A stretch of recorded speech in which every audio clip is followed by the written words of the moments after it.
the delegation. Lisa Hawk, also working very closly with the delegation. Kristen Habbard, who does a lot of work with the airport and comes to us from Dallas-Fort Worth Airport. And Joe O'Brien, who's the legislative assistant working with us. So wanted to just do a brief update. You probably saw just this afternoon the Democratic and Republican leadership in Congress working with the president were able to strike a bipartisan deal to try to move towards finalization of our fiscal year 2024 appropriations bills in Congress. We're obviously almost 6 months into the fiscal year, so we're definitely a little later than we normally are. But we got a deal today that would allow the first 4 bills of 12 total to move forward by the end of next week, and the remaining 8 hopefully will be finished up by March 22nd. So almost 6 months at that point into the fiscal year. This comes out of the budget agreement you'll all recall from last May with the previous speaker and Majority Leader Schumer in the Senate and the President. So we're finally kind of getting that part of the budget out of the way, which means we will start on our fiscal 2025 appropriations process here in the next month or 2. Obviously, we are going to be moving towards the fall elections as well. That's going to kind of complicate finishing up the fiscal year 2025 bills. Almost certainly, we won't get those done until after the election and probably after January 1st of 2025. So we'll probably be in a very similar situation next year, depending on how things go at the presidential level and in the House and the Senate. Again, from the appropriations perspective, I think I covered this, but a lot of this is now obsolete given today's deal regardless. So just wanted to kind of go through here and give to you on a couple of pages all the grants that are out there that obviously the MTC is accessing. Formula grants are those that you don't have to compete for, and they come directly to you, including bus and bus facilities, the urban area formula grants, and state of good repair. And then the competitive grants that the city and MTC have bid on in the past, the RAISE grant program. And all of these programs have been plussed up significantly by the bipartisan infrastructure law from 2 years ago. So there's a lot more money flowing through the process now than was necessarily the case in previous years. A low-no grant you got a couple of years ago, and the low-no emission buses at $5.5 billion, as you see. And then the capital investment grants, which are the programs we look to for light rail funding, bus rapid transit, and commuter rail. Outside of DOT, we've got EPA programs, including the Climate Pollution Reduction Grant Program, which is states are working on right now. Safe Streets and Rails, SMART Grant Program at EPA as well, and the pilot program for transit-oriented development. So all of these things are things that MTC and the city can access through competition. And a couple more things here. EV charging, as you'll note, the Reconnecting Communities program, tearing down old highways. This is mainly an upper Northeast and Midwest program to revitalize communities that were separated by federal infrastructure being constructed, decades ago. So I think what we wanted to do tonight is spend time having a dialogue with you for the most part and talking a little bit about path forward in terms of federal funding availability. And we're really here to kind of talk about what happens when not only the next 2 years, fiscal 25, fiscal 26, but beyond fiscal 26 in terms of what happens once the current infrastructure law expires and needs to be renewed. And Jeff and I can kind of answer any questions you have in that space. Thank you. Questions? Madam, yes. As we're talking about the infrastructure work that's being done or allocated, can you give us a brief, where do we stand on the infrastructure, Build Back Better, those kinds of programs? Can you talk a little bit about that, Jeff? So we're 4 years into the authorization bill with 2 years left to go. So starting in early next year, Congress will begin to dedicate its attention to figuring out how to come up with another 5-year surface transportation bill. And so the challenge is going to be, as it is with every surface transportation bill, where's the money coming from? And, it used to be that we relied on the gasoline tax as the revenue source for highways and transit, but that started going away in 2008, and ever since then, we've supplemented those monies with general fund dollars for the last 16 years. And so the fact is the program now is almost exclusively dependent on general fund dollars, except for some portions of the highway program. So going forward with the next authorization bill, we're going to have to figure out what the future of funding looks like for what's the vision we have for the next bill, and what's the source of funding that is allowing us to accomplish that vision. And I think that's something that is going to be challenging as we go into a world of electric vehicles. We go in the world of looking at other revenue sources such as vehicle miles tax, which some places have explored that, at least on a pilot basis around the United States. And so I think this is going to be our challenge. And if you recall, this current bill was passed at the time of COVID. And so there was bipartisan consensus to try to identify and put money into the economy to get the economy moving. And so we were able to justify a significant general fund infusion across all the surface transportation programs. The question now, and as we get to the next Congress, is, okay, what's the impetus, what's the motivation for getting a bill done, and what are we trying to accomplish with this bill and funding it for the next 5-year period? So I think that's the challenge waiting in the next Congress, and it's going to take leadership and the House and Senate and the President to try to make it happen. Other questions? Tony? Federal gas tax was last increased, what, decades ago? 1993. Yeah, so it doesn't buy what it used to, as you all know, NCDOT. It doesn't buy what it used to, and there just seems to be an anathema in Congress to address the gas tax. In every cycle, we talk about raising the gas tax and using it as a revenue source, but then as we get further away from 1993, the level of gas tax increase that's required to sustain current spending gets more and more daunting. It's not indexed, right? It's never been indexed, which is probably a huge mistake that was made the last time it was adopted in 1993. That was a missed opportunity, let's put it that way. I'll follow up. I know that there have been awards made across the country for rail, and what are the places that have been able to do this successful, and what is a model that if we are wanting to do something that would be significant for Charlotte, where is that, or can you point us in the right direction? Well, I think there are several communities out there we can talk about. I'm looking at Joshua Shank over here. LA had a massive sales tax program that they had the blessings of being able to have a sales tax that goes in perpetuity.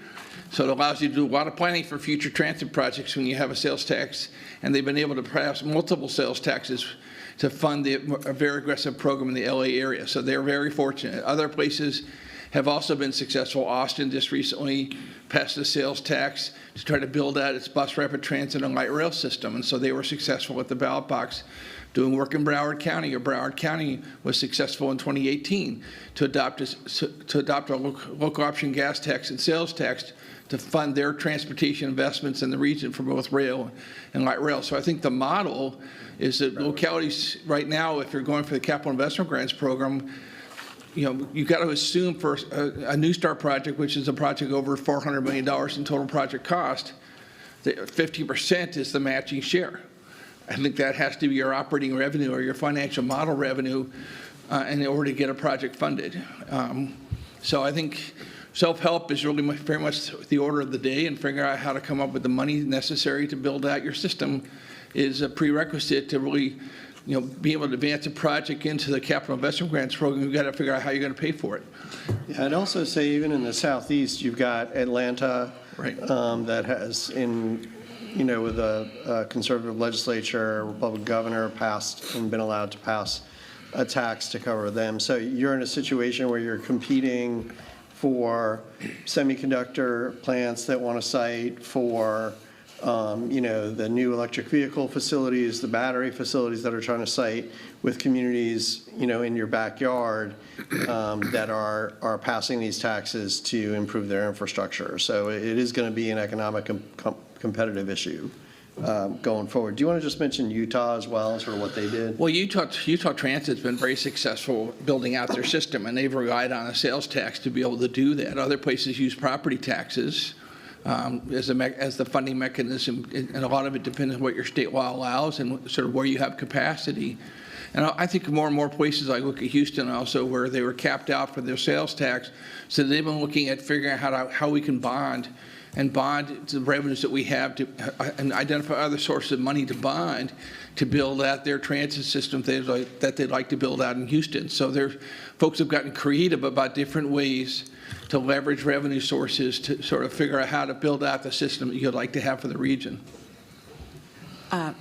Mayor Knox. So it sounds like a lot of these successes relied on a sales tax implementation from local government or at the state level to get it on the ballot or whatever. But is there any federal grant money that's out there specific for rail?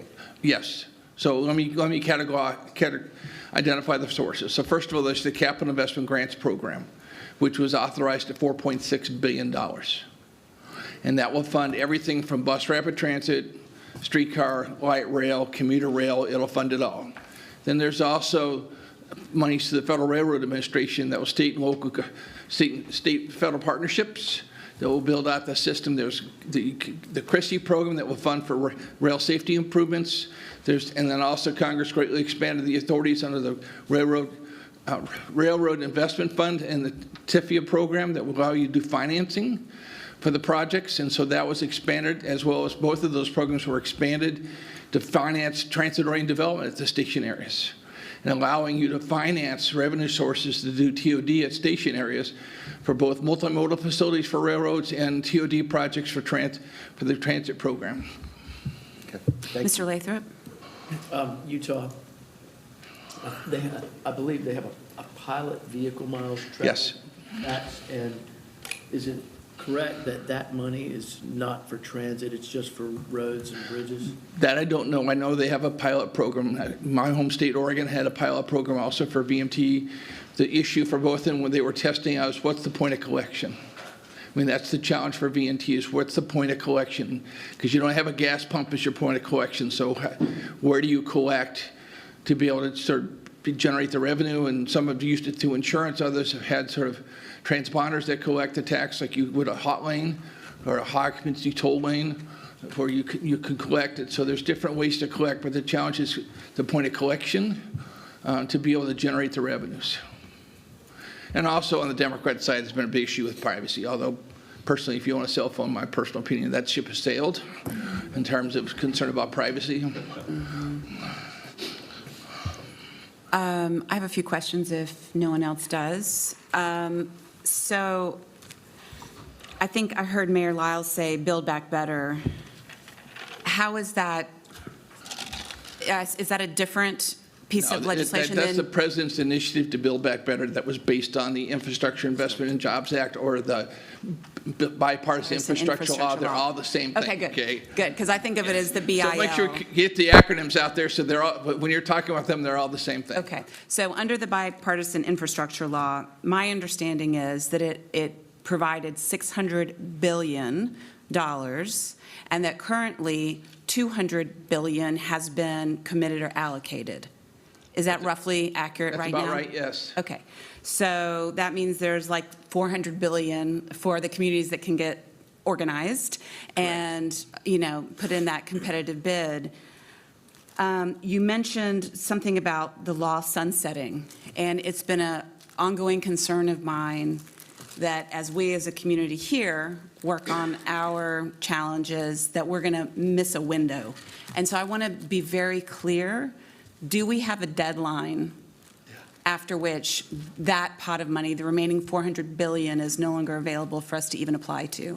So since the beginning of time, legislative time, the Transportation Authorization Bill has gone for either 5 years or 6 years. It has always been renewed since the first bill in the 1950s. So there's no issue about it not being renewed. There will be lots of arguments around how to pay for it, how big it should be, how much should go to transit, how much should go to roads, all the arguments you all have normally at the state level. So we will have those discussions, and it takes us usually 18 months to 2 years. And we will often do, for instance, as we're doing with our Farm Bill legislation right now, short-term extensions, because Congress can't agree necessarily by the time the law expires. But there's no issue about the law being renewed. It will absolutely be renewed. I can guarantee you, if you all collaboratively with the state get your local share dedicated, you will have federal funding to build what you want to build. Okay. How you do it and over what period of time and what goes first and all that kind of stuff, you'll need to decide. But you will be, because of who Charlotte is today and who the region is today, you will be able to attract and bring down dedicated federal funding of a 50% share for whatever you want to build in terms of, bus rapid transit, rail, commuter rail, streetcar, et cetera. That's really helpful, and you feel comfortable making that statement Oh, yeah, regardless of the I've been working on administration? this program for 40 years. Okay, This will be like my 8th or 9th authorization bill. So one thing, it will be done, number one. The other truism, it will not be done on time. okay. It's always late, to Rich's point. So that's another truism that you can be assured that it will not get done in time. And it will be extended probably multiple times before we finally get the political makeup or necessary to make it happen. So it's sausage making, and time. It takes time to have the right pieces in place to make the sausage to get it done. That was Jeff's transit version of steak was a quarter, Coke was a nickel. Okay. I see you guys are a duo act here, so that's great. Another thing I didn't, I think about the state gas tax and the fact that our revenues have been shrinking for decades now, and we haven't really identified a new revenue source, and we're confronted with having to build managed lanes because basic infrastructure cannot be paid for by state government. I didn't think about a federal gas tax. So can you, all along, I've only been thinking about it in terms of state terms. So can you just confirm for me it's the same dynamic at the federal level as well? So let me give you the political backstory here, okay?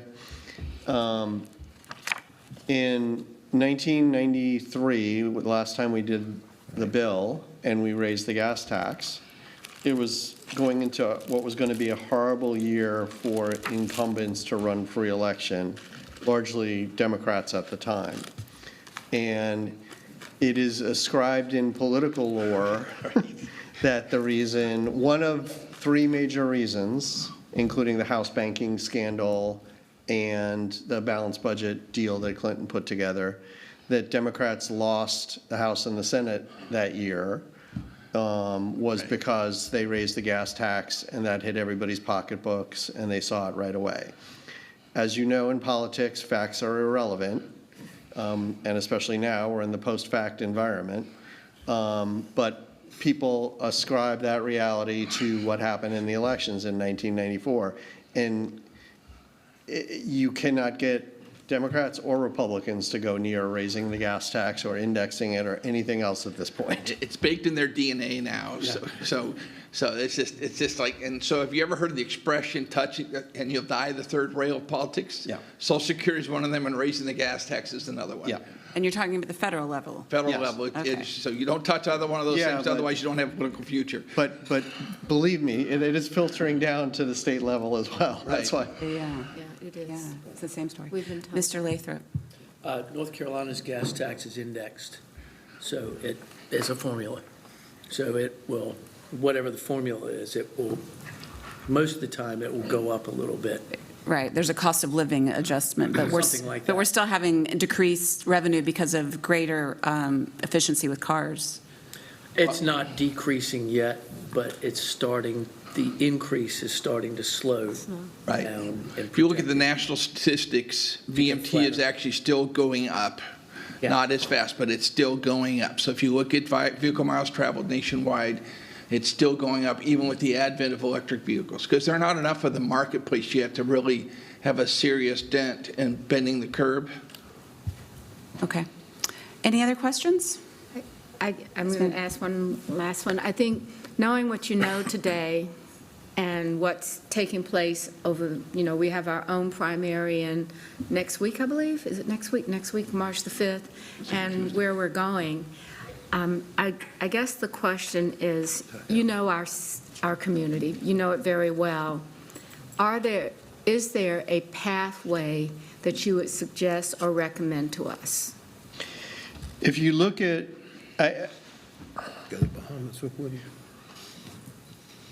cities, communities, regions that come to the federal government, to DOT and Congress, doesn't matter whether it's Republican or Democratic administration, with a funding source and a plan that has wide acceptance in terms of how to build out with that funding source, are greeted with open arms in a bipartisan way, even with the differences between the parties. You will recall, obviously, that the president who first raised the idea of a major infrastructure bill was President Trump, and then President Biden kind of followed through on that and ended up getting a deal with Republicans and Democrats at the end of the day.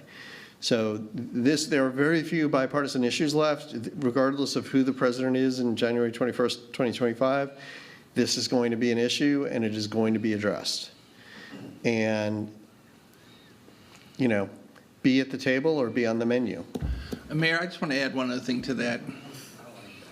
I used to serve on the board of the Center for Transportation Excellence that was created to help localities pass local referendum. And like Utah always had a wonderful story. Why? Because they brought the business community in. And I think those successful regions who have strong business community support did understand it both for two levels. One, from the HR department, how do people get to work every day? And what are their challenges getting to work every day? Number two, how does it shape economic development? Because you look at any city that has a mature transit system, mature light rail system, or heavy rail system, you know exactly where those stations are by virtue of how it shapes development. So if the region wants to shape its development and really direct where you want the development to go, rail or transit investments are a wonderful way to organize that development. And the last thing I would add is that I think the issue for transit is we create a lot of value, but we don't get a chance to capture that value. And so one of the ways of looking at other ways to capture revenue would be tax increment financing districts or other mechanisms that allow transit to capture value that it creates at the station area to be a funding mechanism. It can't build the whole project, but it can help supplement that. And in many places, the business community is even willing to build the station because of the benefits that they derive from having that station and getting naming rights for the station, which is another revenue source, so we get naming rights as a way to sort of generate revenue for the system. So I think folks are being forced to get a lot more creative around financing, and I'm sure that's why our friends from InfraStrategies are here, to get a lot more creative about financing. Mm-hmm. Thank you very much. Really appreciate what you're doing. And for those of us that are going to be traveling and talking to whether it's at the state level or the national or federal level, I think if we can all get to a place that we can sing from the same hymnal, perhaps we can be able to be successful in the long term. So thank you for the advice. Thank you. Thank you for your time. Oh, and I have one more question. I don't know if I can ask you to give me some supplemental information following up, but I would love to see a graph with southeast peer cities to Charlotte who have successfully completed the process that just has two numbers on it, what they raised and what they got in federal dollars, so that we can see the billions of dollars that and free federal tax money that's gone to our peer cities because they were able to do this, so that we can be really clear what we're losing out on if we can't come to some sort of consensus. Okay. Thank you. All right. Thank you, guys. Thank you. All right. At this time, if Ms. Goforth can come forward for our transit system plan implementation strategy. No, I'm sorry. It is now time for our CEO report. Apologize. I will make this quick. I can tell we're ready to move through this agenda. And I'm in favor of I that. didn't mean to jump. Okay. I'm going to start the CEO's report this month by introducing National Express, their management team. Shehi, please, if you could come up to the dais. As you recall, we have a new bus transit provider. Shehi is here. He is the general manager. He works for National Express, the new provider. And I asked him to come and just introduce himself briefly, introduce his team, and then also talk to you very briefly about his experience thus far in Charlotte and what he sees sort of the 30, 60, 90-day outlook for him going forward. You scared him. He's leaving. Come back. We need you. Okay. Seen anybody run from the It's like a podium? meme. Yeah, sorry about that. Good evening, everyone. My name is Sheyi Oshiemi.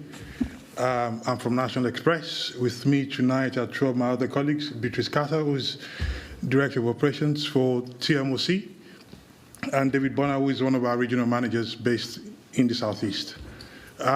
Yes, I'm sure many will be wondering, where does that name come from? So I'm Nigerian originally by birth, but I've spent half of my life being a nomad.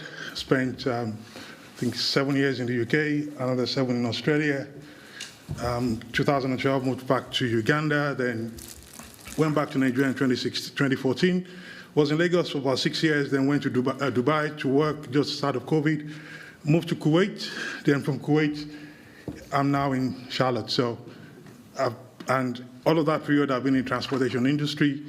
I've worked in the private and public sector. I've worked in local government administration while I was in Australia and the UK. So, I'm pretty much familiar with the how local government functions. So, National Express, as you may know, is a global company. We are present in about 11 countries across the world. In the US, the shuttle and transit business, we have presence in about 44 locations in the US, employing over 3,000 staff. Here in the Southeast, we're actually quite familiar with the Southeast region, both in North and South Carolina. We are operating in 4 different cities. So that's who we are. So what do we bring? I guess with myself and National Express, we bring together a global perspective on how we can improve public transportation. When I say public transportation, I'm talking about public bus system in Charlotte.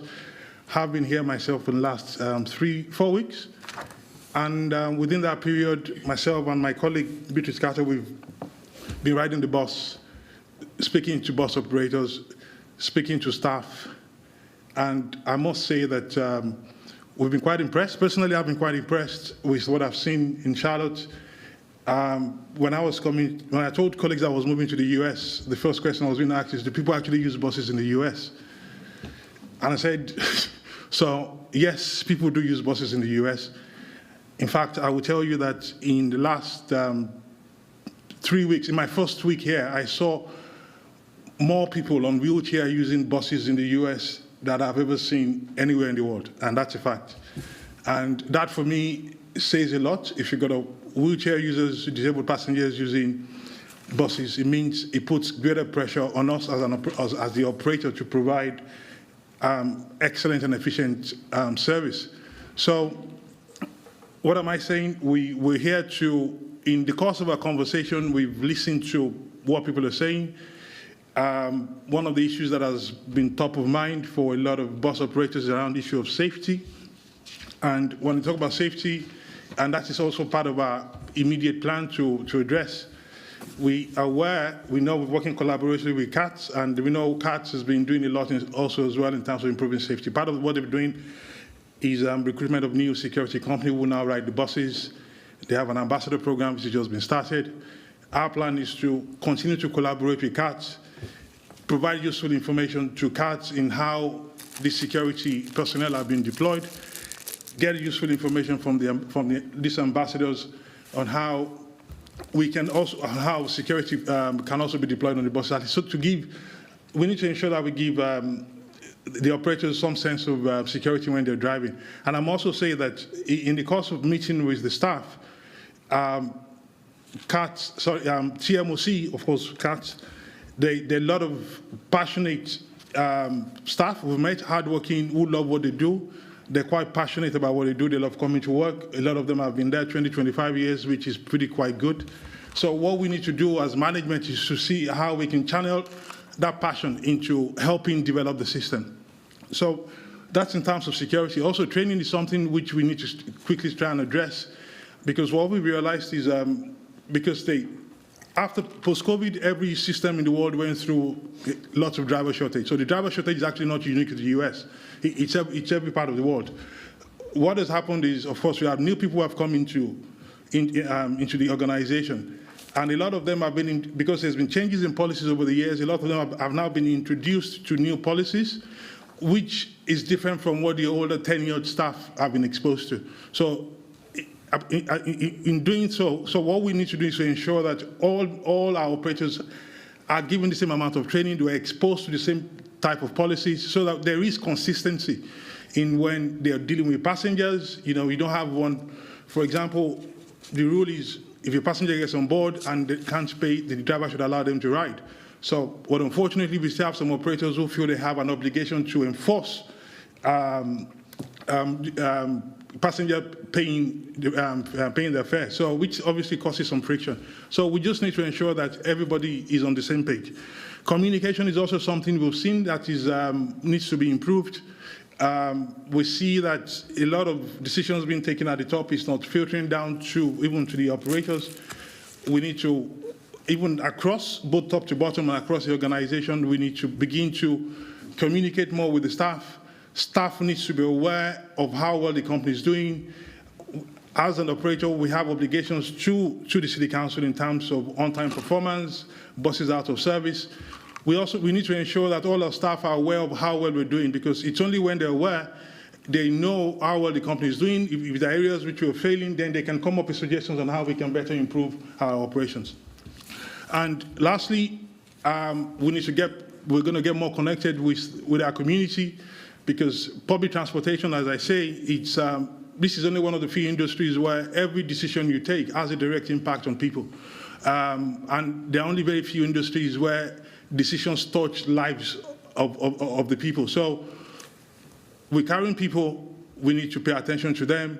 We need to ensure that we listen to whatever suggestions they might have in terms of how we run our service and how we deliver our service. So that's it in a nutshell from National Express and myself and the rest of my team. We believe National Express coming to Charlotte to the beginning of an excellent working, a collaborative working relationship, and we hope we can play a role in contributing to some of the discussions going on here in terms of how the future of Charlotte public transportation can be better improved. Thank you very much. Well, thank you. Is it Mr. Oshiemi. Oshimi? Thank Yes, you so much for being here. I have some questions, but let's see if anybody else does. Yes, please.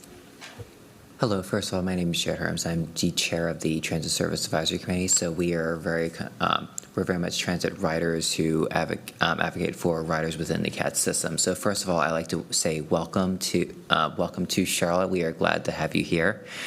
So you'd mentioned how you've been speaking with a lot of our operators, which is great. It's really great to get to know a lot of our operators. They're very passionate people, as coming from someone who rides the bus and trains frequently myself.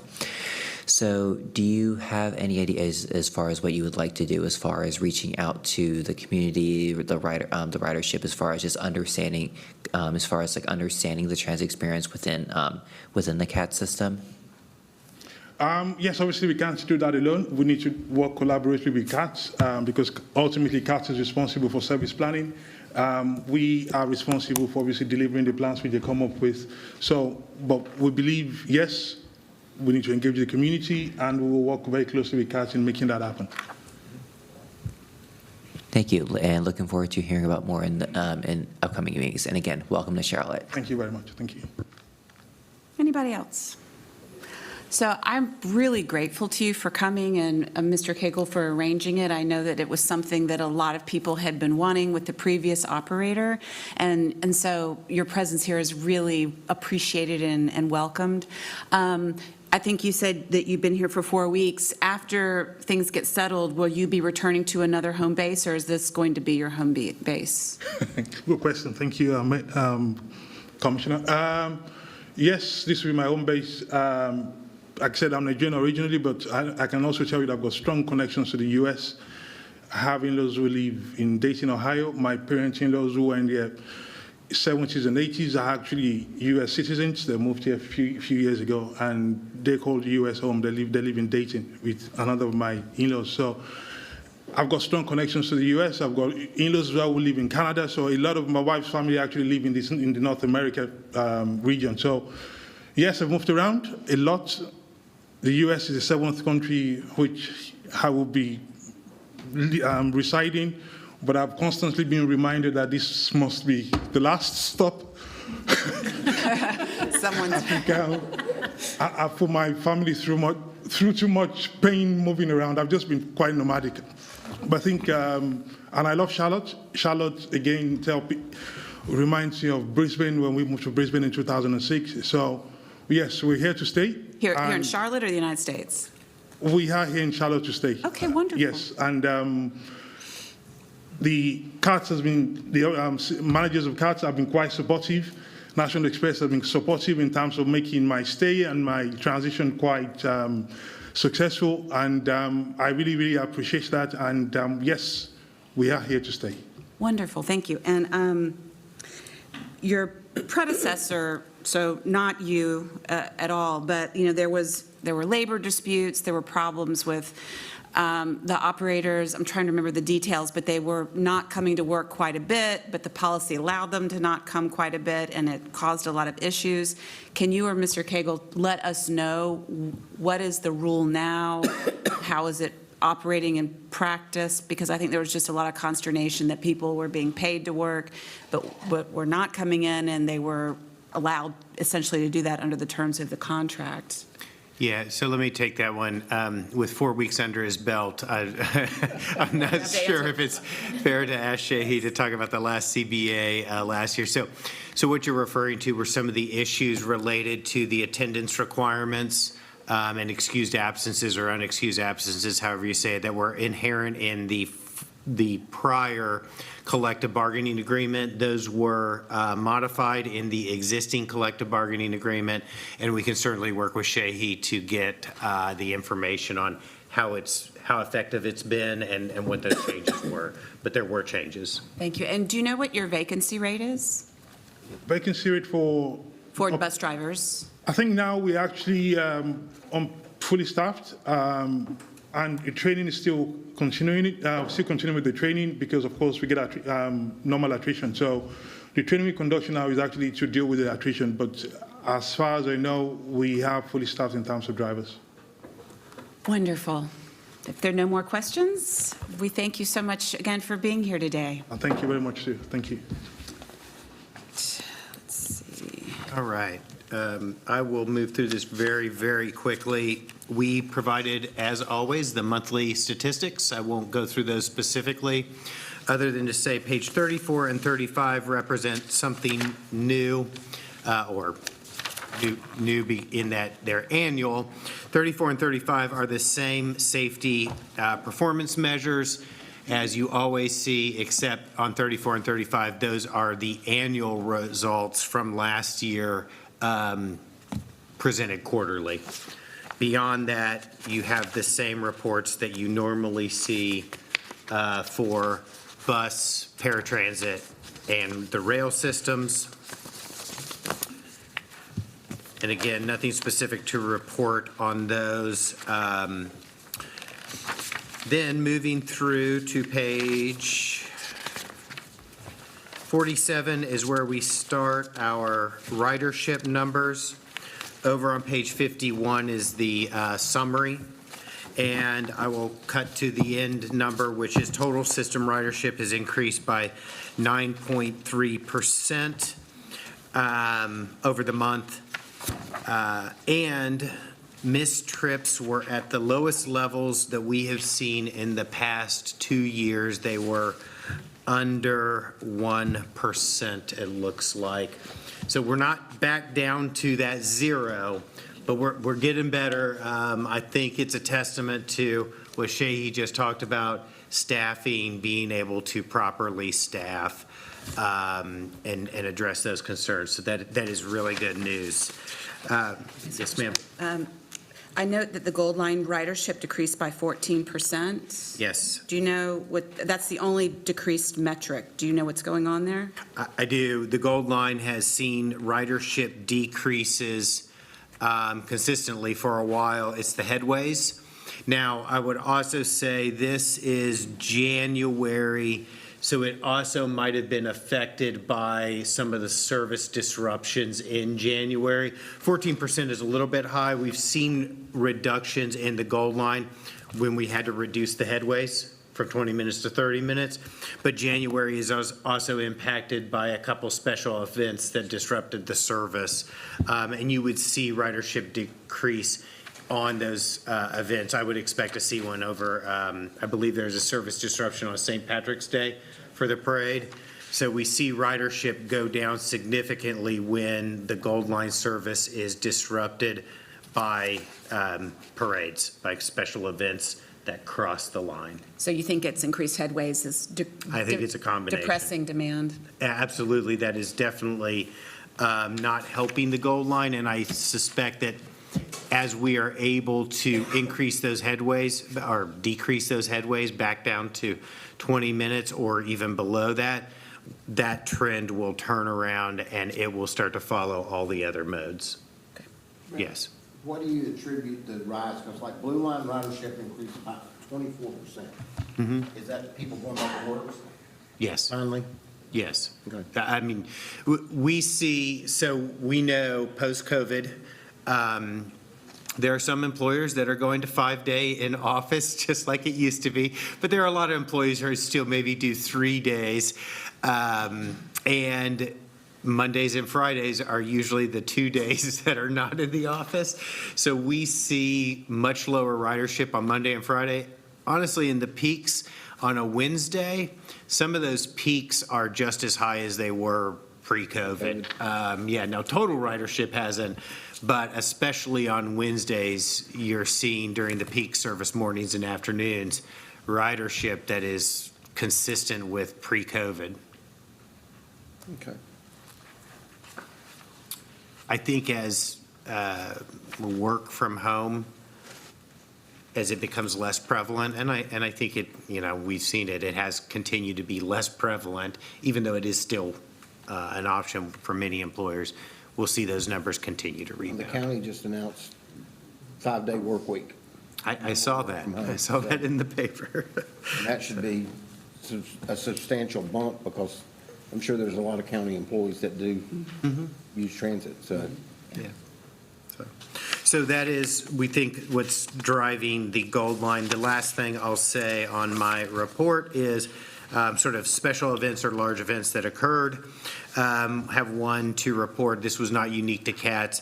The city of Charlotte has a contractor to provide phone centers, and they provide many phone centers call centers for the city, not just CATS. That provider had a system disruption. It was a major disruption, affected many call centers in Charlotte, but also their clients everywhere. The city experienced, I believe, about 1 day of system outage, and then we implemented an alternate solution. We basically used a different provider, and we continue to do that, but the system was restored. It affected our call center, people calling in to make appointments for paratransit, and people calling in for customer complaints and those kinds of things. While the system was down, we did have measures in place informing the public of how they could still schedule paratransit, but it was about a 24 hour outage. That carrier valued my time. I got a $5 credit on my bill for the fact that I couldn't use my phone. This was a different carrier, but that did occur too, and mine too. They give me a credit. But this was a different carrier.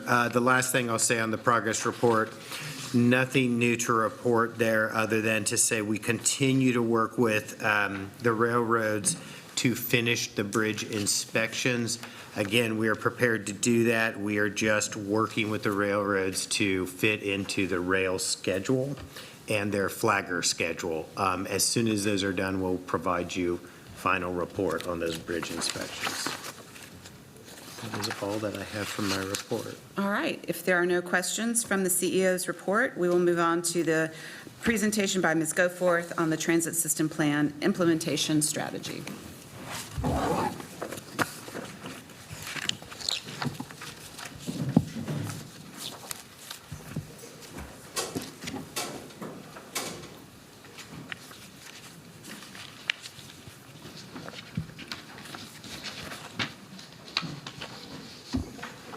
Good evening.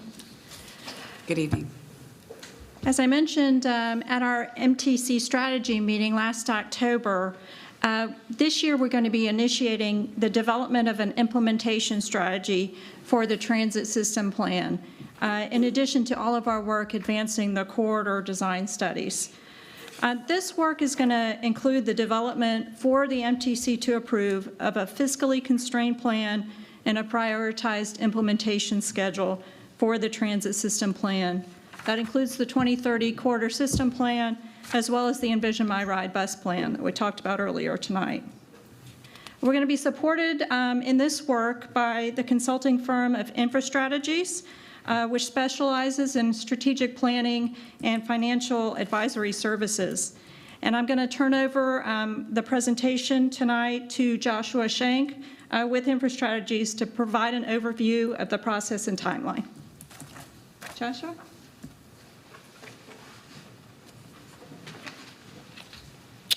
Thank you, Kelly, and great to be here. I'm Joshua Shank with InfraStrategies, as Kelly said. And prior to that, I worked at LA Metro for 6.5 years, if you heard Jeff Booth made reference to that, where we did secure a sales tax for an infinite amount of time in Los Angeles County, which is great. I am joined by my colleague Amanda Vandergrift, who many of you may know from InfraStrategies. I know she's done a lot of work here in Charlotte. And also by Christine Edwards with Civility Localized. She's doing a lot of the outreach work that we'll talk about for this project. So to give you a sense of what the project is, if I can move this forward. Let me get somewhere. There we go. Okay, so what is the transit system plan implementation strategy?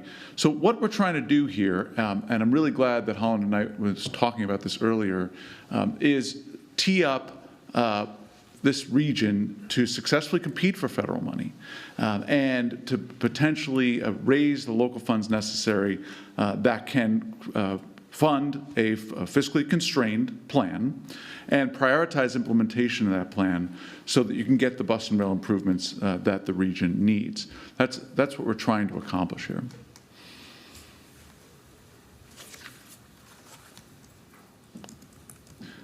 So I think most of you are familiar with the plans that you've previously approved. Certainly, these are all part of the larger plan for improvements in transit.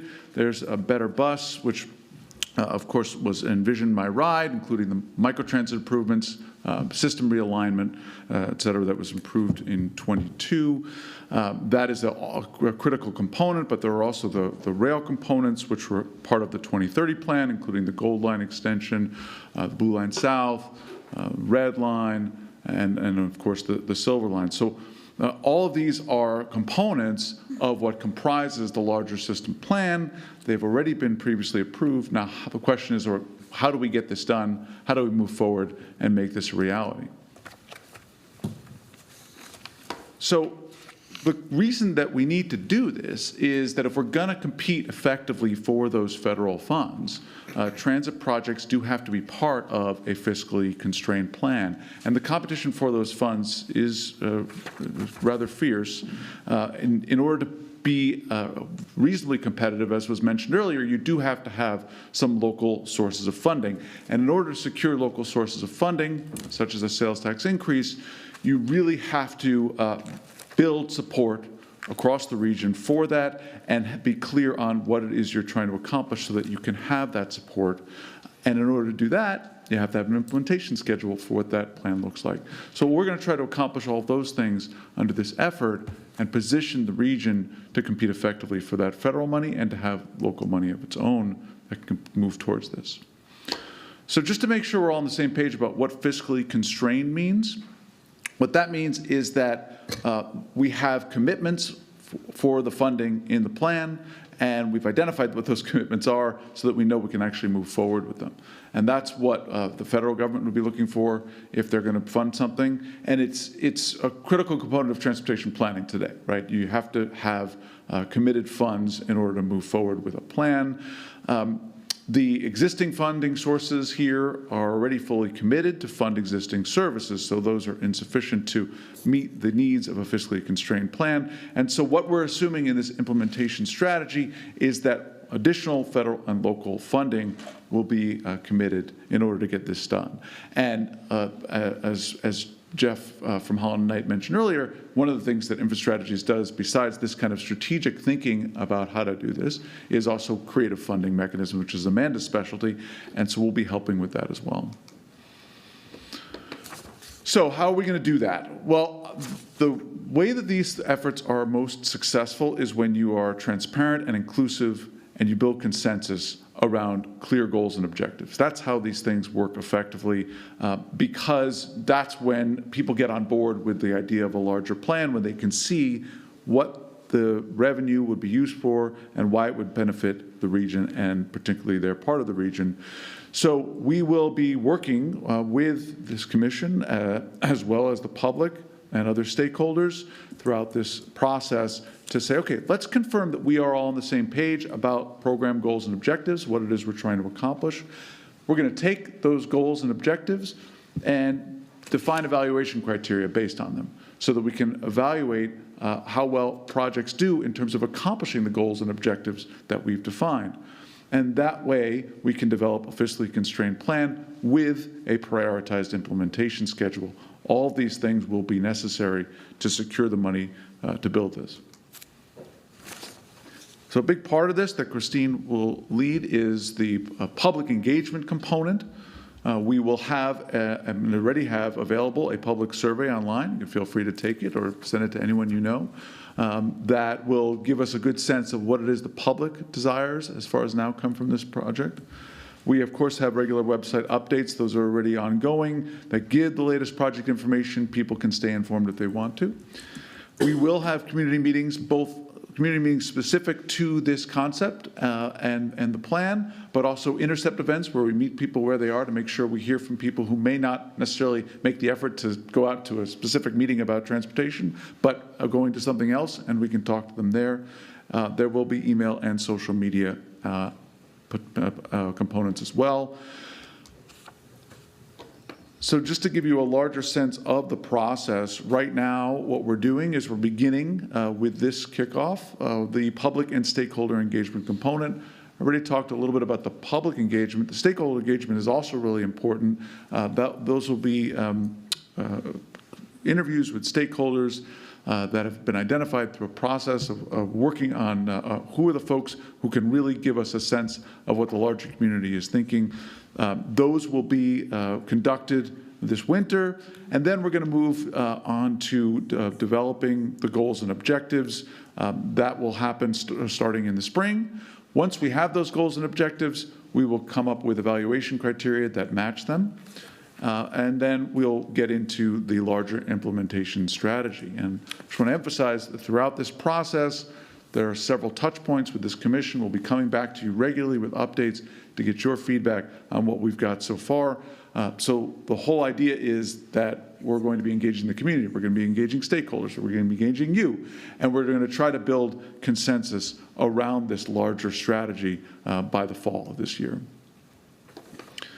So just to wrap up, the next steps, we are going to begin this public engagement process, conduct the stakeholder interviews, We're going to use that feedback to start to confirm the goals and objectives for the plan.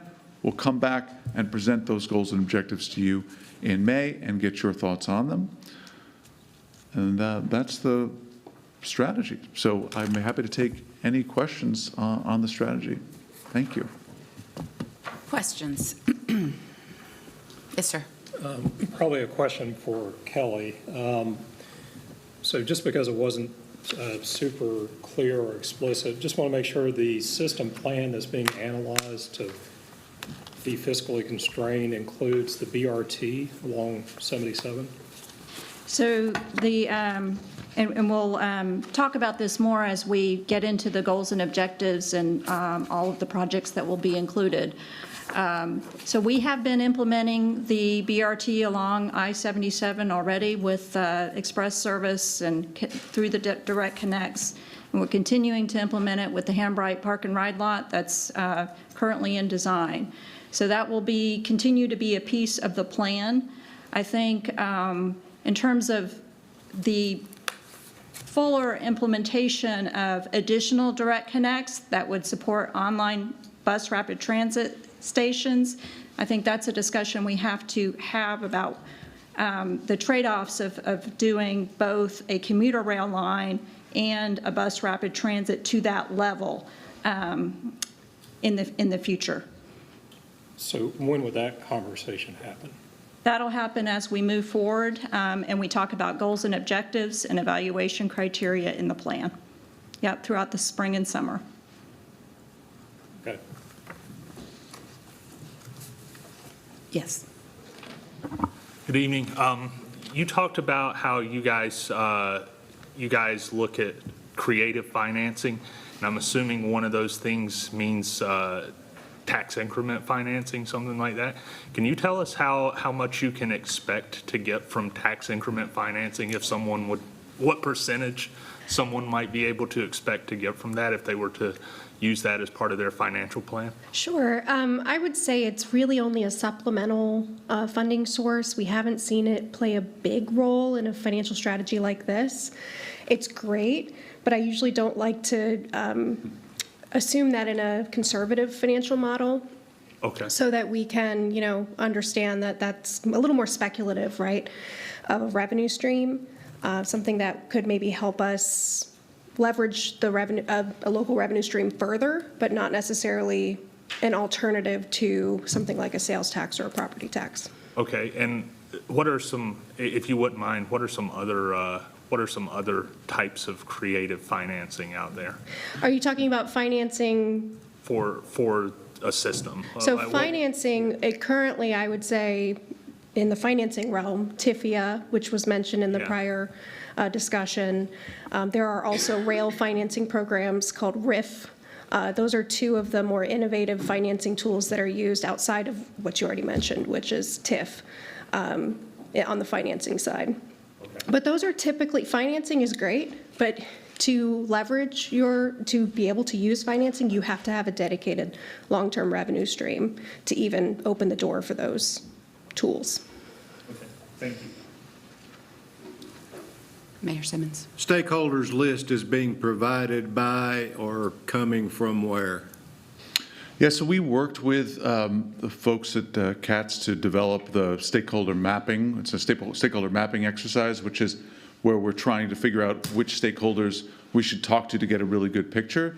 The idea is not to talk to every stakeholder, because obviously that would be very cumbersome, but also not necessarily as valuable as having in-depth interviews with a select number of stakeholders that can paint an effective picture. And so we've worked with staff to figure out who those should be.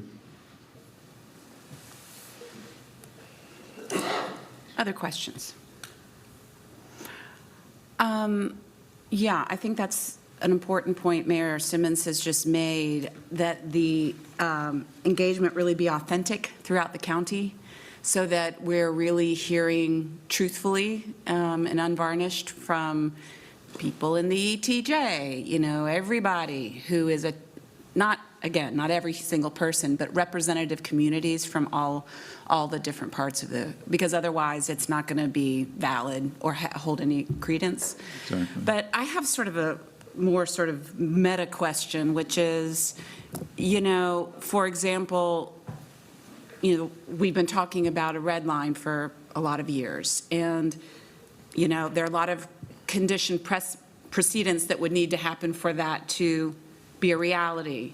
But we don't know how all that's going to break just yet, and that could very much change the opinion of people who could benefit from it. So how do you conduct the survey when something so important and so expensive and central to the overall plan, it's like a very large puzzle piece, to put it mildly, is not yet known, nor does the public know the status, or any of us have a crystal ball how it's going to end up. I don't understand how we conduct this process when there's such an important thing as hypothetical still.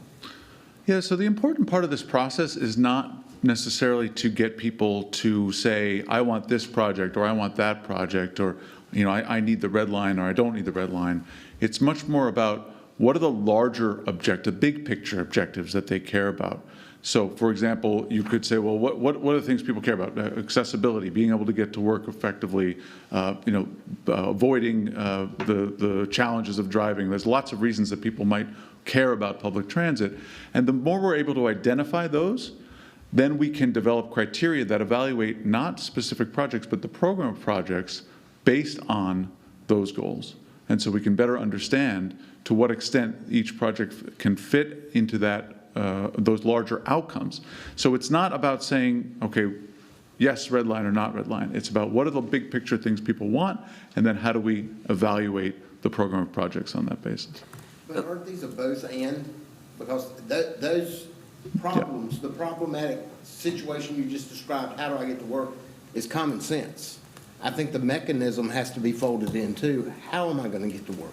Yeah, absolutely. They are part and parcel of the same, and it's not just like one without the other, but we'd want to get a sense from people. It's very easy to say, well, I care about the following things in transit. I care about pollution. I care about congestion. I care about trying to be able to get to work fast.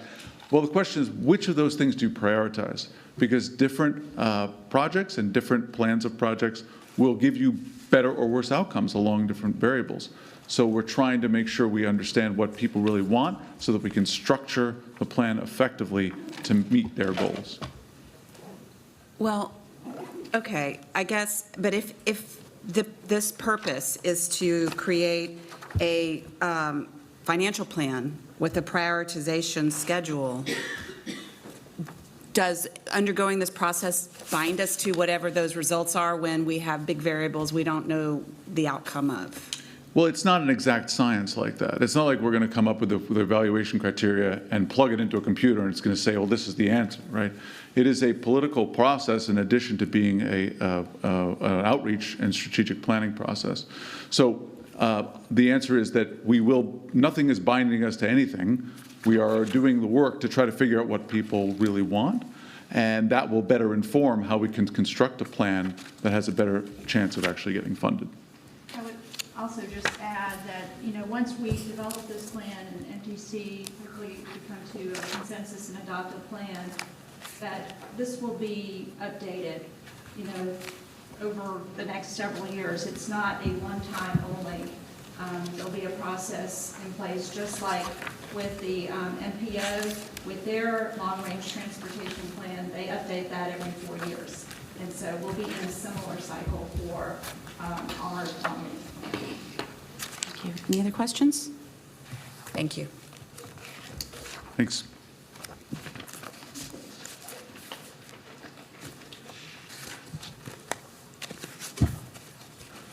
There's a part 2 to that, isn't there?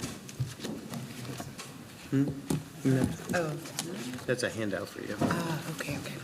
All right, then. We have no action items tonight, so at this time, we will hear our report from TSAC Chair Jared Herms.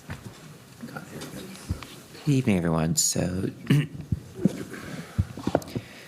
during our February 2024 TSAC meeting, we talked about issues within the 63X because they're experiencing a lot of crowding. So we kind of got into conversations about kind of the the coach fleet amongst the amongst cats in hopes of being able to kind of get getting the fleet renewed, obviously because of the because some of the part of the fleet is aging, and part of it has resulted in some routes being, especially being like the 63X, which goes into Matthews, which is an especially large route, taking some of these smaller buses, which has become kind of cumbersome for many of our riders, including one of our members who lives in Matthews.